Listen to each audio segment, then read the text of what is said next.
Practice listening test for IELTS, version 9, test 9. Instructions. You will hear a number of different recordings and you will have to answer questions on what you hear. There will be time for you to read the instructions and questions, and you will have a chance to check your work. All the recordings will be played once only. The test is in 4 sections. Write all your answers in the listening question booklet. At the end of the test, you will be given 10 minutes to transfer your answers to an answer sheet.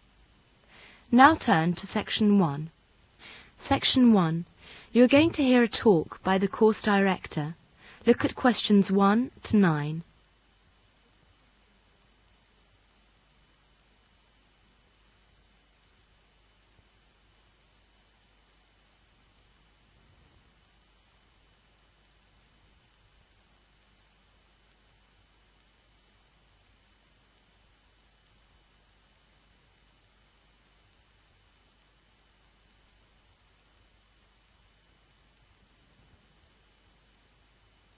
Now listen to the talk and answer questions 1 to 9. Good morning and welcome to the North East London Polytechnic.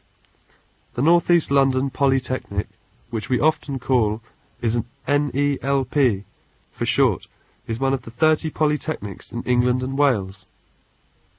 As you know, at a polytechnic you follow broadly similar courses of study to those at universities. Although many polytechnic courses are strongly vocational, that is, they lead directly to a career, and you may well spend a considerable slice of your time actually working on placement in industry or any other work area as a part of the course itself. Some of these courses are the so-called sandwich courses, typically 2 years, polytechnic study, 1 year in industry, and a final year back at the poly before your examinations. Another feature of polytechnic life is that there is a very large choice of courses. For example, at NELP you can study manufacturing systems management, specialising in computer-aided design, or business studies with the option of adding German to the course. The fashion, design with marketing course includes marketing as an integral part of it, and NELP runs a unique BC's modular science course in which students choose a combination of subjects from the available options 11 in the first year alone. Entry requirements are often flexible. Many mature students find their work experience is rated by the admissions tutors as highly as if they were offered formal examination qualifications. If you want to choose your course, you may discuss with admissions tutors or NELP courses. Careers advisory, services and college career tutors are a tremendous source of up-to-date information. The NELP offers a much wider choice of courses and subjects than you may previously have considered. There is a large number of handbooks on the market, available through career offices and libraries, which are filled with information on possible areas of study. And the NELP Information Office, telephone 01 597 6698, will also be glad to help with your queries. Now look at the school map. It is the green sheet you got when you came into this lecture hall. Have you found it? Green sheet. Let's look at this map. NELP is situated in West Ham on the borders of Stratford. It has a large campus. Please find the main building. On the top left corner, where we are in now. All the lectures of the courses will be held here. The Students' Union is next to the main building. You will have to register in that building. Opposite the Students' Union, next to the parking place, you will see a tall building. That is our bookstore, where students buy the course books and some second-hand books. At bottom part of the map, you can see a group of buildings. These are the student services blocks.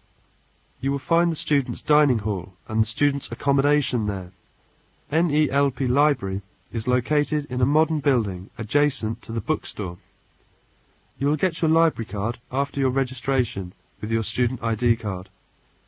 Look at the top right-hand corner of the map. The sports centre is located there. The gym is between the parking place and the swimming pool. Next to it, there is a recreation centre where students play chess and dance. There are 3 tennis courts next to the swimming pool. I hope the map will help you to know the campus. Thank you. That is the end of section 1. Now you will have half a minute to check your answers.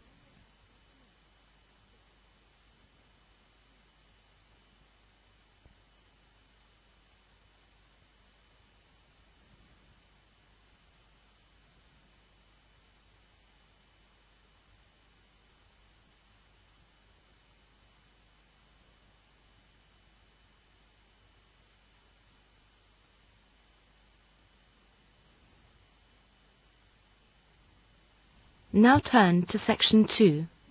Section 2. You are going to hear a telephone conversation. First look at questions 10 to 15.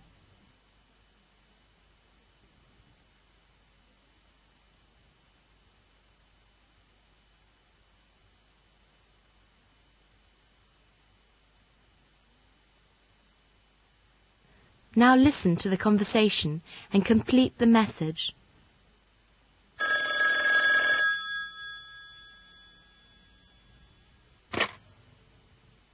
Ealing Health Centre, can I help you?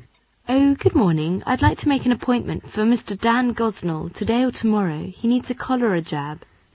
Sorry, what's the name? Could you spell the name, please? Yes, Dan, D-A-N, Gosnell, G-O-S-N-E-L-L. G-O-S-N-E-L-L. Good. Who's, Mr. Gosnell's doctor? Oh, it's Dr. Bentley. Dr. Bentley. Well, I'm afraid Dr. Bentley is not well himself. In fact, he won't be back until next week. Oh dear, well, it is rather urgent because he's got to go to India on Friday. Unexpectedly. Look, could he possibly see someone on Thursday? Well, Dr. Mail, she's got 2 appointments available. There's one at 10:20 and there's one at 2:30. Oh, sorry, what's doctor's name? Dr. Mail, M-A-Y-L-E. Dr. Mail, thank you. I think the 10:20 appointment, please. 10:20. Oh, he must bring his vaccination booklet. Yes, bring his vaccination booklet. By the way, how much is the vaccination? It's £2.80. £2.80, yes, thank you. I'll remind him all about that. Well, thank you very much indeed for your trouble. Goodbye. Goodbye. You're going to hear 3 students of English and their teacher discussing how they try and learn new vocabulary. Listen to the discussion carefully and tick the ways each student uses. Now look at questions 16 to 18.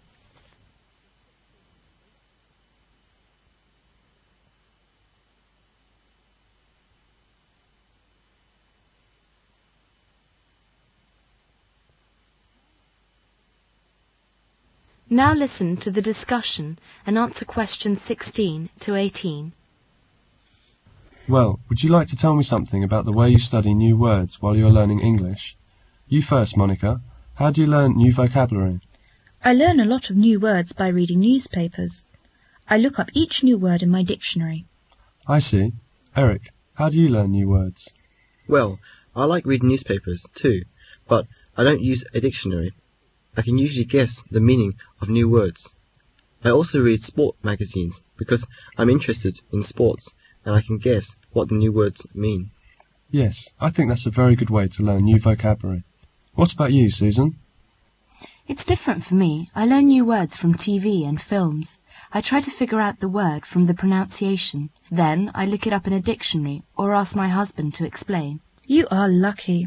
I haven't got an American husband. I think the biggest problem is remembering new words.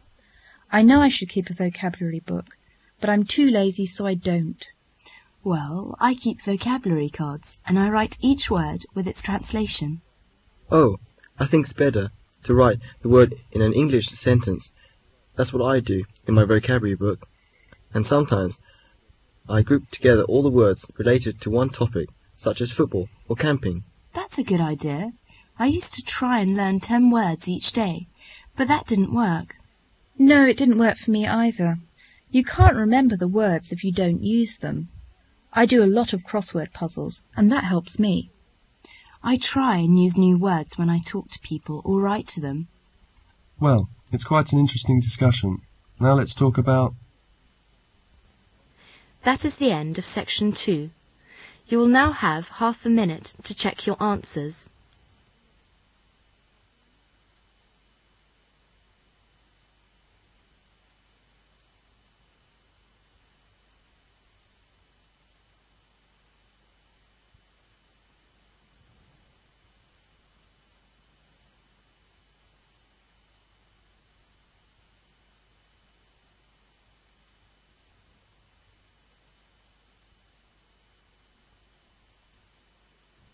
Now turn to section 3. Section 3. You are going to hear a lecture about note-taking. As you listen to the lecture, answer questions 19 to 32. Look at questions 19 to 32.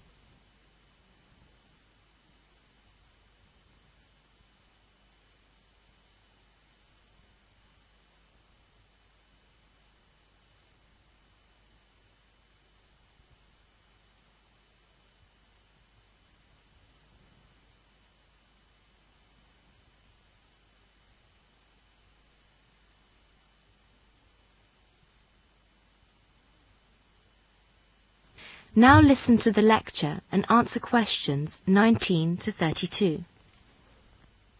I'd like to welcome Dr. Norton to our series of lectures on study skills. And I must say, judging by the numbers of you in the audience out there, that is the most practical lecture we have had in the whole term. So rather than take up any more of your time, I'd like to introduce Dr. Norton. Thank you. I'd like to begin by saying how pleased I am that so many of you have come to the first of our study skills sessions this term. Today, I'll talk about how to take notes. Note-taking is quite an interesting topic to discuss. First, I would ask, why do you take notes? I think you might consider 2 reasons. First, notes are an aid to memory. Obviously, if you are reading for a long essay over a period of weeks, or for 2 or 3 essays simultaneously, then you must have some system of sorting and recalling the information you will need when you finally come to plan and write the essay.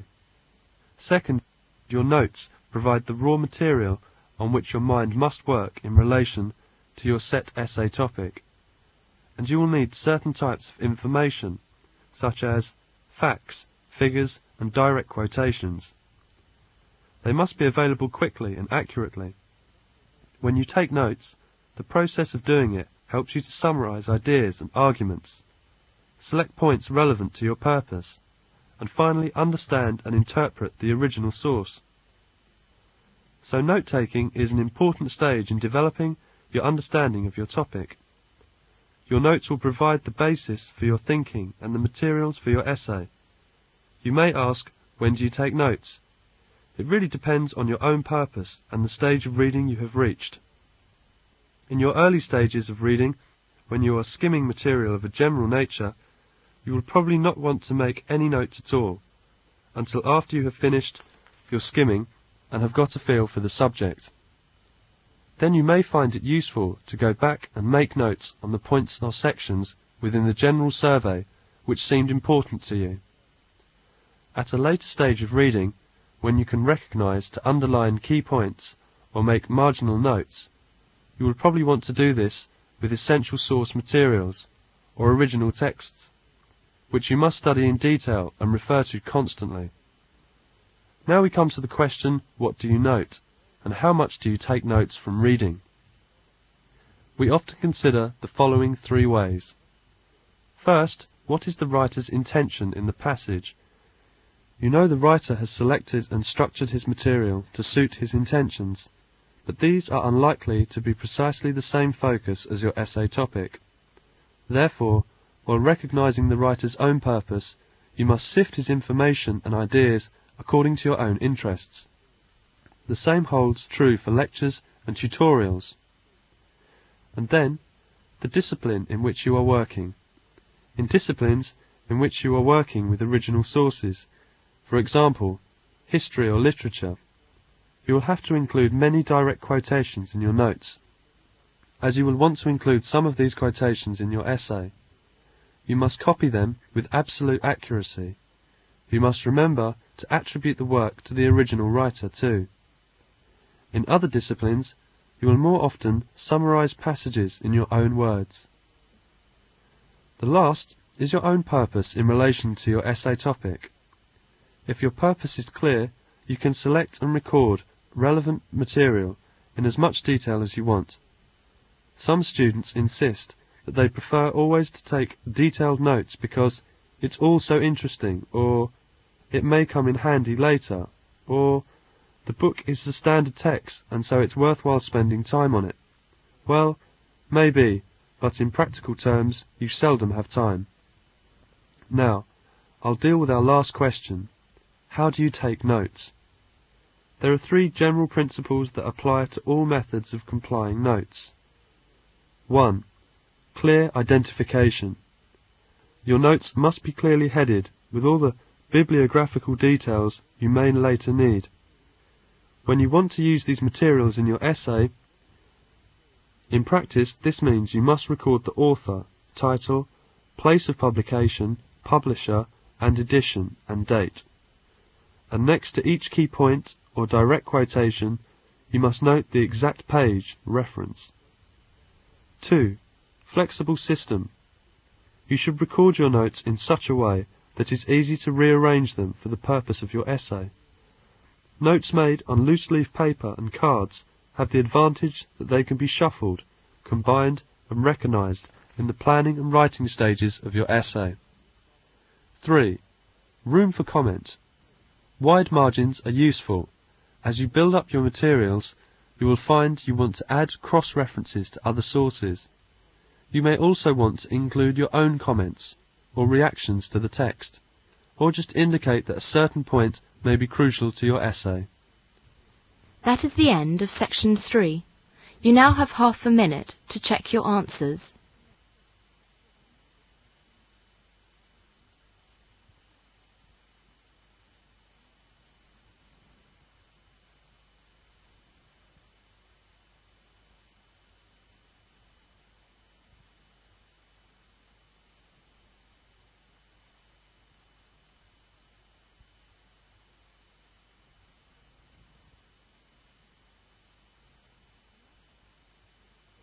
Now turn to section 4.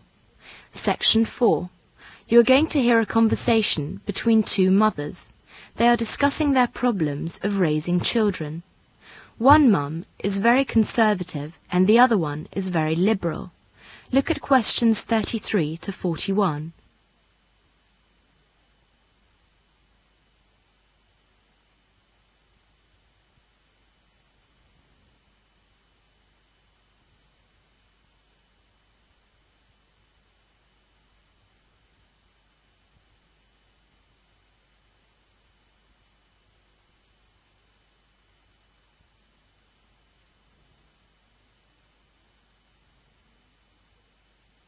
Now listen to the discussion and answer questions 33 to 41. Hi, Katie. How are you? I haven't seen you for ages. Hi, Sally. Pretty good. How about you? How's Jim? How are the twins? Jim's fine, thanks, but the kids are a bit hard to handle, actually. What do you mean? Well, they were pretty easy to take care of when they were infants, but they are really starting to go a bit wild. I'm really hesitant to do anything drastic, because I want them to be creative and free-spirited. So, what kind of things have they done? Well, the other day they were both running around in the store. I told them to stop, and they did for a short while. But then they went at it again. Pretty soon John had knocked over a stack of boxes, and Joe started stepping all over them. It was really embarrassing. Wow. That does sound like a tough situation. So, what did you do? Well, I figured that they were just being kids, so I apologized to the store manager and I left. I won't be going back to that store, that's for sure. What about John and Joe? Did you discipline them? Not really. You know, they're just kids. They don't really know better. Well, I hate to disagree with you, but I really think you have to teach them what they can and can't do. If you don't, you'll have a lot more of the same embarrassing incidences. I'm kind of afraid that they won't be able to handle a strict approach. They're so small. If my children are anything to go by, I'm certain that they can learn even from a small age. I remember when my kids were young, I used to go bonkers too. Then another mum told me I should set the limits. You know, like tell them what is okay and what is not okay. Then I had to be ready to enforce the boundaries. And if the kids were over the boundary, I had to be consistent in disciplining them. What exactly do you mean by disciplining them? Well, it depended on their age. When they were young, I would just restrain them for a while. As they got older, they had to sit out, you know, like away from everything that was distracting. And then I even had to spank them a couple of times too. Gee, I don't know if I could do all that. I really love them too much to discipline them.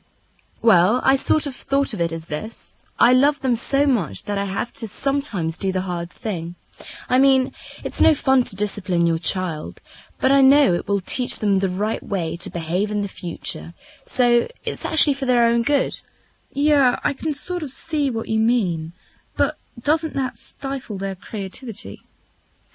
That's what some people say, but you know, my kids are extremely creative. Remember when Samantha won the art prize in her school? And what about Jeremy, who won the prize for creative writing? I really don't think disciplining them has stunted their creativity. You may be right.